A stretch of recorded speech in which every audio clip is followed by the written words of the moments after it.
Hi hello എല്ലാവർക്കും നമസ്കാരം. ശബരിമലയിൽ പോകാൻ കഴിയാത്ത ഭക്തജനങ്ങൾക്ക് ശബരിമലയ്ക്ക് സമാനമായി ഇരുമുടിക്കെട്ടുമായി 18 പടികൾ കയറി ശ്രീ ധർമ്മശാസ്താവിനെ തൊഴുതു വണങ്ങാൻ കഴിയുന്ന കലിയുഗവരദനും കാനനവാസനുമായ ശ്രീ ധർമ്മശാസ്താവ് കുടികൊള്ളുന്ന തെക്കൻ ശബരിമല എന്നറിയപ്പെടുന്ന ശബരിമലയിൽ അയ്യപ്പൻ ബ്രഹ്മചാരി സങ്കല്പത്തിലാണെങ്കിൽ ഇവിടെ ശാസ്താവിന്റെ പ്രതിഷ്ഠയാണുള്ളത്. ചൊവ്വര ശ്രീ ധർമ്മശാസ്താ ക്ഷേത്രം. ഈ ക്ഷേത്രത്തിന്റെ വലിയൊരു പ്രത്യേകതയാണ് അവിലും മലരും നെയ്ത്തേങ്ങയും ഇരുമുടിക്കെട്ടുമായി ശ്രീ ധർമ്മശാസ്താവിനെ ദർശിക്കാം എന്നത്. ശബരിമലയിൽ മകരവിളക്ക് തെളിയുന്ന ദിവസമാണ് ഇവിടത്തെ 18 പടികളുടെ വാതിൽ തുറന്നു കൊടുക്കുകയും ആയിരക്കണക്കിന് അയ്യപ്പന്മാർ മാലയിട്ട് ഇരുമുടിയേന്തി ശ്രീ ധർമ്മശാസ്താവിനെ തൊഴുത് മോക്ഷം നേടുന്നത്. നാടിന്റെ നാനാഭാഗത്തിൽ നിന്നുമാണ് പുണ്യമായ ഈ ദിവസത്തിൽ അയ്യപ്പസ്വാമിയെ ഒരു നോക്കു കാണാൻ ഭക്തർ ഇവിടെ എത്തുന്നത്. അന്നേ ദിവസം ഇവിടെ 100 കണക്കിന് പൊങ്കാലകളും ഇടുന്നുണ്ട്. തല ഉയർത്തി നിൽക്കുന്ന ഗജരാജ വീരന്മാരും മല കയറി വരുന്ന അയ്യപ്പന്മാരും നെയ്യിൽ കുളിച്ചു നിൽക്കുന്ന ശ്രീ ധർമ്മശാസ്താവും ആളിക്കത്തുന്ന ആഴിയുമെല്ലാം ശബരിമല പോലെ തന്നെ സമാനമായ ഒരു മണ്ഡലകാല അനുഭവം തന്നെയാണ് ഭക്തർക്ക് സമ്മാനിക്കുന്നത്. അയ്യപ്പസ്വാമിയുടെ ജനനം എന്നത് അസുര രാജാവായ മഹിഷാസുരൻ കഠിനമായ തപസ്സനുഷ്ഠിക്കുകയും ഭൂമിയിൽ ആർക്കും തന്നെ നശിപ്പിക്കാൻ കഴിയില്ല, ഒരു സ്ത്രീക്ക് മാത്രമേ തന്നെ നശിപ്പിക്കാൻ കഴിയൂ എന്ന വരം ബ്രഹ്മാവിൽ നിന്ന് നേടുകയും ചെയ്തു. വരം ലഭിച്ച മഹിഷാസുരൻ ആക്രമകാരിയാവുകയും സ്വർഗലോകം പിടിച്ചെടുക്കുകയും ചെയ്തു. അങ്ങനെ ദേവന്മാർ ദുർഗാദേവിയെ അഭയം പ്രാപിക്കുകയും ദുർഗാദേവി മഹിഷാസുരനെ വധിക്കുകയും ചെയ്തു. എന്നാൽ പ്രതികാരദാഹിയായ മഹിഷാസുരന്റെ സഹോദരി മഹിഷി ബ്രഹ്മാവിനെ തപസ്സനുഷ്ഠിക്കുകയും വിഷ്ണുവിന്റെയും ശിവന്റെയും സന്തതിക്കൊഴികെ മറ്റാർക്കും തന്നെ വധിക്കാൻ കഴിയില്ല എന്ന വരം ബ്രഹ്മാവിൽ നിന്നും നേടുകയും ചെയ്തു. വരം ലഭിച്ച ശേഷം മഹിഷി ദേവലോകത്തേക്ക് പോവുകയും ദേവന്മാരെ ഉപദ്രവിക്കുകയും ദേവലോകം പിടിച്ചെടുക്കുകയും ചെയ്തു. ദേവന്മാർ വിഷ്ണുവിനെ അഭയം പ്രാപിക്കുകയും മഹാദേവന്റെയും വിഷ്ണുവിന്റെയും മകനല്ലാതെ മറ്റാർക്കും തന്നെ വധിക്കാൻ കഴിയില്ല എന്ന വരം ലഭിച്ചതിനാൽ ദേവന്മാർക്ക് അസുരന്മാരിൽ നിന്നും അമൃത് കൊണ്ടുവരാൻ സഹായിച്ച മോഹിനി രൂപം വിഷ്ണു സ്വീകരിക്കുകയും ശ്രീ മഹാദേവനും മോഹിനിക്കും പുത്രൻ ജനിക്കുകയും ചെയ്തു. അന്ന് പുത്രനില്ലാതെ ദുഃഖിച്ചിരുന്ന പന്തള രാജാവായ രാജശേഖര രാജാവിന് പുത്രനെ നൽകാൻ അവർ തീരുമാനിക്കുകയും ചെയ്തു. അങ്ങനെ പമ്പാ നദിക്കരയിലെ ഒരു വനത്തിൽ ഒരു യാത്രയിൽ വെച്ച് പന്തള രാജാവ് നദിക്കരയിൽ വിശ്രമിക്കുമ്പോൾ കാടിനുള്ളിൽ നിന്നും ഒരു കുഞ്ഞിന്റെ കരച്ചിൽ കേൾക്കുകയും ശബ്ദത്തെ പിന്തുടർന്ന രാജാവ് കഴുത്തിൽ മണികെട്ടിയ ചൈതന്യം നിറഞ്ഞ ഒരു ആൺകുട്ടിയെ ലഭിക്കുകയും ചെയ്തു.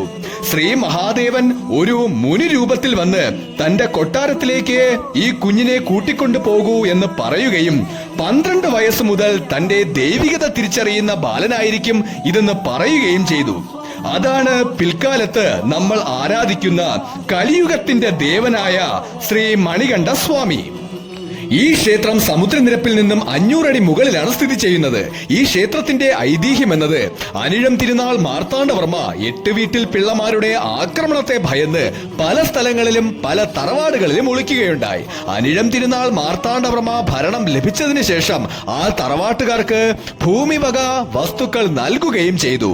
അങ്ങനെ ഇരിക്കെ ഒരു തറവാട്ടിലെ ഇലങ്കത്തിലെ പൂജാമുറിയിൽ മാർത്താണ്ഡവർമ്മ മഹാരാജാവ് ഒളിച്ചിരിക്കുകയും ഇതറിഞ്ഞ 8 വീട്ടിൽ പിള്ളമാർ ആ തറവാടിന് തീ വയ്ക്കുകയും തറവാട് പൂർണ്ണമായി കത്തി നശിക്കുകയും ചെയ്തു.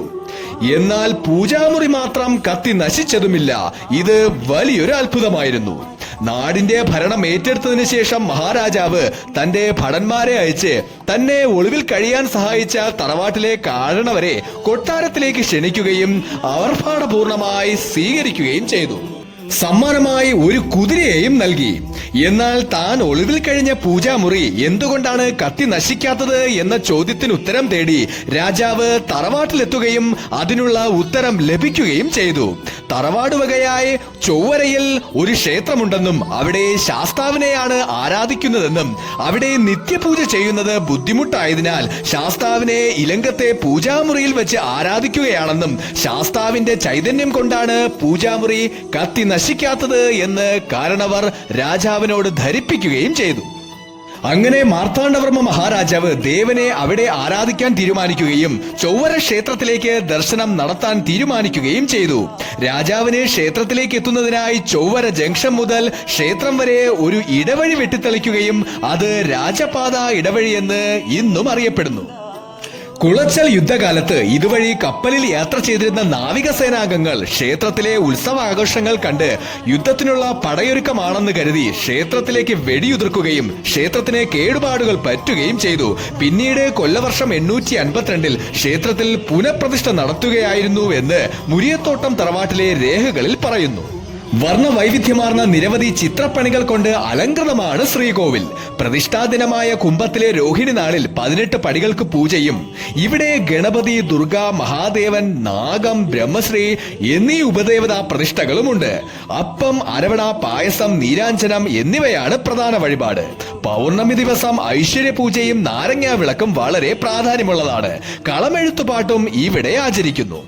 1995 ക്ഷേത്രത്തിൽ അഷ്ടമംഗല പ്രശ്ന വിധിപ്രകാരം തച്ചുശാസ്ത്ര പണ്ഡിതൻ കിടങ്ങൂർ ശ്രീ രാഘവനാചാര്യയുടെ നേതൃത്വത്തിൽ ക്ഷേത്ര പുനർനിർമ്മാണം ചെയ്യുകയും 2000 തിരുവല്ല കുഴിക്കാടില്ലത്തിൽ അക്കിരമൺ കാളിദാസ ഭട്ടതിരിപ്പാടിന്റെ നേതൃത്വത്തിൽ ക്ഷേത്ര പുനഃപ്രതിഷ്ഠയും നടത്തിയിരുന്നു.